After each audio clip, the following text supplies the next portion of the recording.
Assalamualaikum warahmatullahi wabarakatuh. Perkenalkan, nama saya Ahmad Yatin, SPDSD dari SN1 Galagamba, Kecamatan Cuaringin, Kabupaten Cirebon, akan menerangkan tentang diseminasi tugas yang pertama, yaitu dengan praktek coaching dan mentoring dalam bentuk video pembelajaran. Next. Apa itu coaching, mentoring, dan konseling? Coaching artinya bimbingan peningkatan kinerja untuk mencapai tujuan tertentu dengan cara mengoptimalkan potensi diri. Aktivasi ini biasa dilakukan oleh atasan kepada bawahannya, contohnya kepala sekolah, guru-guru yang lainnya. Ya, lanjut. Mentoring adalah bimbingan yang dilakukan untuk meningkatkan kinerja melalui transfer pengetahuan, pengalaman, dan keterampilan. Ya. Sedangkan konseling adalah bimbingan yang dilakukan untuk meningkatkan skill atau kemampuan pemecahan masalah dan pengambilan keputusan. Next. Dari aspek tujuan dari coaching, yaitu mengarahkan coach untuk menyelesaikan masalahnya sendiri dan memaksimalkan potensi dirinya. Sedangkan dari tujuan mentoring yaitu membagikan pengalamannya untuk membantu mente mengembangkan dirinya. Sedangkan konseling membantu konseli memecahkan masalah. Dari aspek hubungan, coaching yaitu kemitraan yang setara dan coach sendiri yang mengambil keputusan. Coach hanya mengarahkan saja, coach lah mengambil keputusan sendiri. Sedangkan mentoring hubungannya yaitu hubungan antara seseorang yang berpengalaman dengan yang kurang berpengalaman.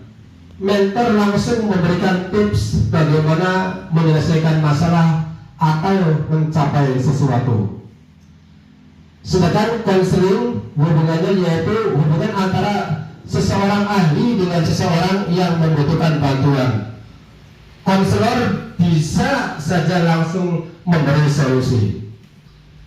Sedangkan dari aspek keahlian, coach yaitu bisa saja seorang pimpinan, rekan kerja, teman, atau seseorang yang ahli di bidangnya. Sedangkan mentor adalah seseorang yang berpengalaman dalam bidangnya. Untuk konselor adalah orang yang ahli di bidangnya. Next. Tahapan coaching pertama yaitu membangun dan menjaga kepercayaan, membuat kontrak yang jelas dan transparan atau building records. Proses coaching dengan metode dan teknik yang dipilih atau dikuasai. Akhir yaitu pembuatan saran atau rekomendasi, pembuatan action plan. Tahapan monitoring. Monitoring diantaranya feedback atau follow up, recognition atau umpan balik. Sedangkan evaluasi diantaranya evaluasi pelaksanaan dan evaluasi efektivitas. Kesimpulan diantaranya berakhir coaching, eskalasi atau ahli penanganan kasus, dan pembuatan laporan atau ringkasan.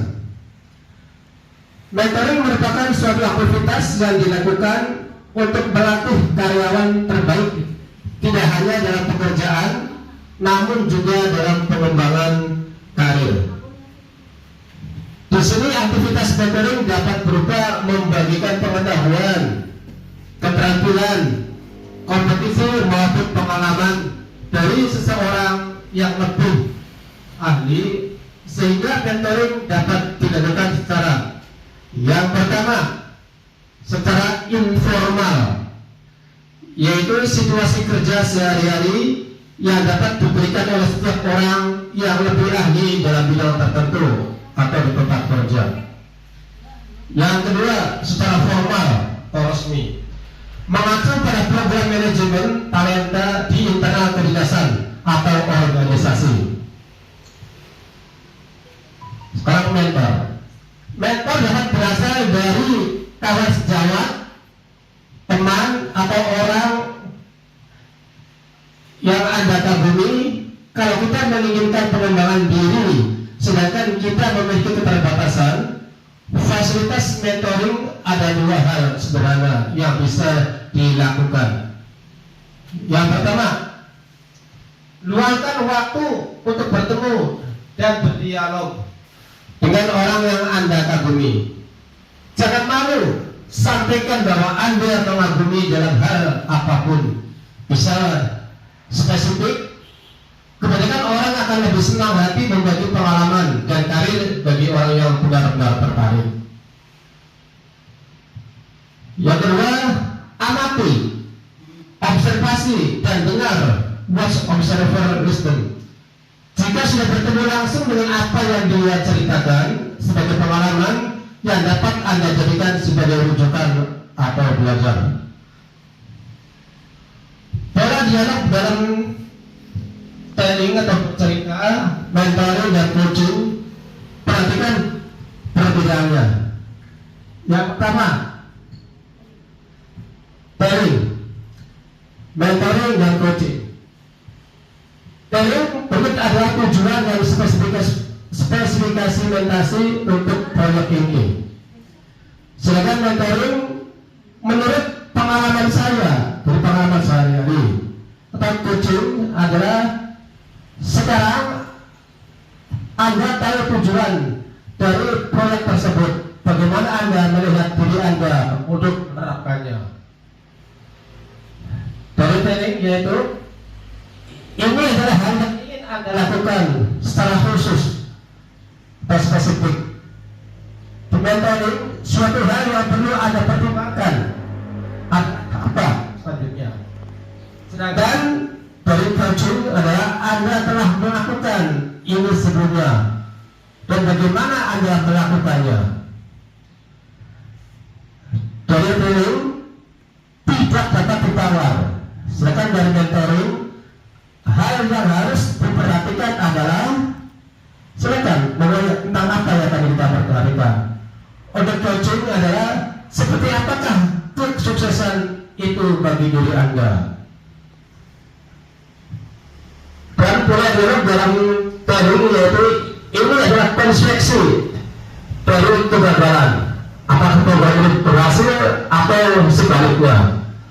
Sedangkan dari mentoring hubungi orang ini untuk meminta nasihat. Jangan malu dan jangan ragu kita minta nasihat dari teman sejawat atau teman-teman yang lainnya. Next, terima kasih. Itu yang bisa kami sampaikan. Semoga bermanfaat. Billahi taufiq wal hidayah. Assalamualaikum warahmatullahi wabarakatuh. Pak, saya mau nanya nih. Kebetulan tahun sekarang kan saya dapat kelas 5. Dan tahun sekarang juga saya banyak tuh menemui anak-anak yang masih kurang lancar dalam membaca. Menurut Bapak, gimana ya Pak cara mengatasinya? Biasanya kita harus mengetahui alur dulu. Pertama, anak itu bagaimana backgroundnya atau latar belakangnya.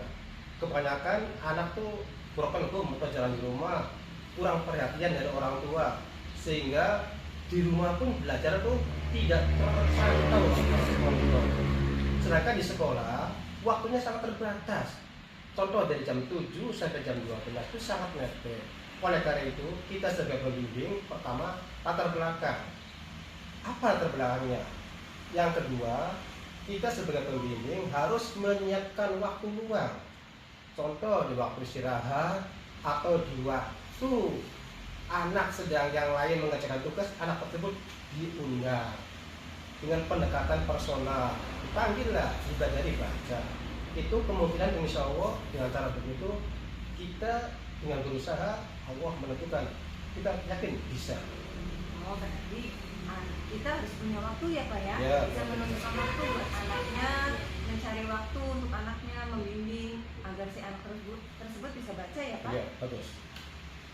Yang lainnya ada yang kira-kira bisa untuk waktu luang apa lagi? Banyak sih Pak sebenarnya permasalahannya. Itu tadi yang pertama ada di kelas tinggi yang masih ditemui itu banyak yang belum lancar membaca. Sekarang juga banyak anak-anak yang tidak serius dalam hal belajar, terutama di sekolah. Menurut Bapak itu gimana? Biasanya kalau anak contohnya di kelas itu boleh dikatakan kurang mengikuti dalam pembelajaran, bandel lah, bandel atau nakal, ini sering dijumpai dimanapun, apalagi di sekolah kita ada saja. Itu akibat dari yang pertama, yang tadi ada hubungannya dengan berkumpul dalam rumah, orang tua sekarang ini musimnya di luar negeri sehingga kurang pantauan, juga kadang-kadang dari teman yang satu kelasnya juga boleh dikatakan sering mengganggu sehingga terjadi cekcok atau boleh dikatakan pertikaian. Itu boleh dikatakan sering terjadi di mana-mana. Caranya kita bisa memanggil anak tersebut, boleh dikatakan dikasih bimbingan dengan BP, panggil di kantor atau langsung ke anaknya dengan cara gimana, alasannya kenapa bisa sampai terjadi keributan, dengan personal, perseorangan, pendekatan pribadi humanis. Itu insya Allah dengan cara yang lebih relevan, lebih elegan, kita bisa menyelesaikan suatu permasalahan. Dengan kepala dingin, anak bisa diajari berbagai macam hubungan internal dengan yang lainnya. Yang penting anak tersebut intinya jangan sampai terulang kembali kejadian atau boleh dikatakan membuli satu kelas atau satu sekolahan. Terima kasih Bapak. Sama-sama, mudah-mudahan bermanfaat acara ini, sukses semua. Amin.